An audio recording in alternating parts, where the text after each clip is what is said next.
हमारा YouTube channel देखने वाले सभी दोस्तों को मेरा नमस्कार।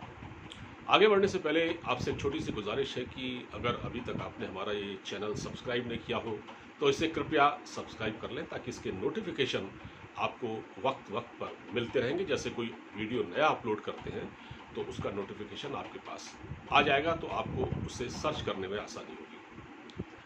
अब अपनी बात करते हैं, और बात यह है कि मैं कुछ शुरुआत इस तरह करना चाहता हूं कि जो तीसरी दुनिया के जो देश होते हैं, जो थर्ड वर्ल्ड कंट्री यानी जो डेवलपिंग नेशन होते हैं, उनकी एक दिक्कत है। वो ये दिक्कत है कि काला बाजारी, जमाखोरी और दूसरी कई चीज़ें मार्केट से गायब कर देना। जब देश में आपदा हो, एक विपत्ति हो, बल्कि एक वैश्विक महामारी की चपेट में पूरी दुनिया हो, इससे खुद अपना देश भी जूझ रहा हो, तो ऐसे मुल्कों में इस तरह के जो एलिमेंट होते हैं, ख़ास तौर से व्यापारी वर्ग की मैं बात करूँगा, ये लोग आपदा में भी अवसर तलाश करते हैं। और ऐसे में उनको इस बात से कोई मतलब नहीं रहता कि वो इंसानी जानों के साथ खेल रहे हैं और वो देश का कितना बड़ा नुकसान कर रहे हैं।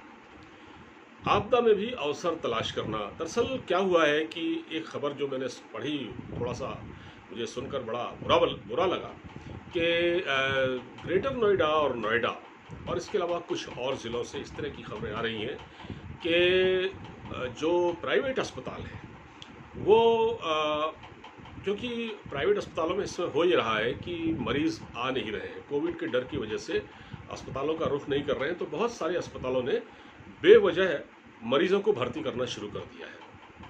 और वो दिखा ये रहे हैं कि वो कोविड के नाम पर ऐसा कर रहे हैं क्योंकि बाकी अस्पतालों में जगह नहीं है, तो ये दिखाने की कोशिश कर रहे हैं एक तरफ सरकार को कि हम जनहित का कितना बड़ा काम कर रहे हैं। लेकिन हकीकत यह है कि उन अस्पतालों में इस समय पेशेंट नहीं आ रहे हैं, तो वो अपने अस्पताल को कोविड अस्पताल घोषित कर चुके हैं। और मरीज़ क्योंकि इस वक्त आ रहा है, ख़ास तौर से कोविड पेशेंट जो होते हैं, जैसे किसी को अगर थोड़ा सा ज़ुकाम या खांसी हो गई या उसको कोई और बुखार हो गया, फीवर हो गया, तो भागा भागा आ रहा है। और क्योंकि उसको इस समय क्योंकि पैनिक इतना ज़्यादा है, घबराहट इतनी ज़्यादा है कि वो तुरंत अस्पतालों का रुख कर रहा है। और जाहिर बात है, ऐसा आप सुन रहे हैं कि अस्पतालों में बेड नहीं है, तो वो किसी भी तरह से अस्पताल के मैनेजमेंट से कह रहा है कि भैया हमको एडमिट कर लें और हमसे पैसे ले लें, जो फीस देनी है वो ले लें।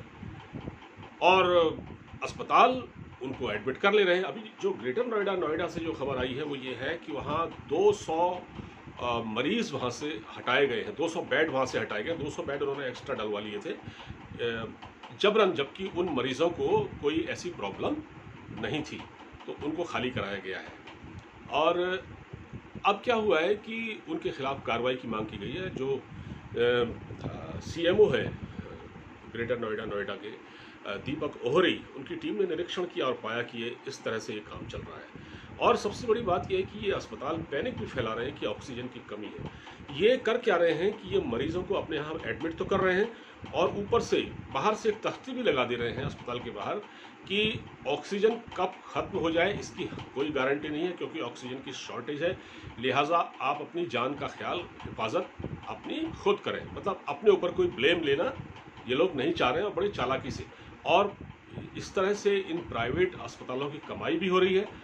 हालांकि इसमें सारे अस्पताल इन्वॉल्व नहीं हैं, सारे अस्पताल ऐसा नहीं है। मैं ये नहीं कह रहा कि इसमें सभी ये एक ही काम कर रहे हैं, एक ही तरह से गलत कर रहे हैं, ऐसा नहीं है। बहुत से अस्पताल ऐसे नहीं हैं, लेकिन मोस्टली जो हमें सुनने को मिल रहा है वो ये है कि जैसे मैंने बताया आपको, ग्रेटर नोएडा, उसके अलावा कुछ और शहर हैं जहाँ से इस तरह की खबरें आ रही हैं कि जबरन मरीज़ों को भर्ती कर रहे हैं डॉक्टर या वहाँ का जो प्रबंधन है, क्योंकि पैनिक में है मरीज़। ज़रा सी खांसी आती है, ज़रा सा ज़ुकाम होता है, ज़रा सा फीवर होता है, तो भागा हुआ जाता है अस्पताल में। और सबसे बड़ी बात यह है दिक्कत की कि बेड अवेलेबल नहीं है। इसलिए ये जो अस्पताल हैं, प्राइवेट अस्पताल ग्रेटर नोएडा के, ये इस प्रॉब्लम का, इस समस्या का के बीच में एक लाभ की स्थिति, मतलब लाभ अपने लिए एक फ़ायदा उठा रहे हैं। ये उस आपदा में भी एक तरह से अवसर तलाश रहे हैं। तो इस पर एक DM ने इस पर संज्ञान लिया है और ऐसे चिकित्सालयों को, ऐसे प्राइवेट अस्पतालों को चिन्हित किया जा रहा है और उनके खिलाफ सख्त से सख्त कार्रवाई हो रही है। तो मेरा बताने का सिर्फ आपसे ये मकसद था कि हम असल में कितने गिर चुके हैं कि हम जब देश में विपत्ति की स्थिति हो, सुप्रीम कोर्ट ने बल्कि ये कह दिया कि हेल्थ इमरजेंसी लगाई जाए, तो जब ये स्थिति हो गई जो देश की सर्वोच्च अदालत ये कह रही हो, तब हमारे वहाँ ये हालत। माफ़ कीजिएगा, ज़्यादा कह दिया हो तो। फिलहाल इस वीडियो में इतना ही। आप अपना बहुत ख्याल रखिए। नमस्कार।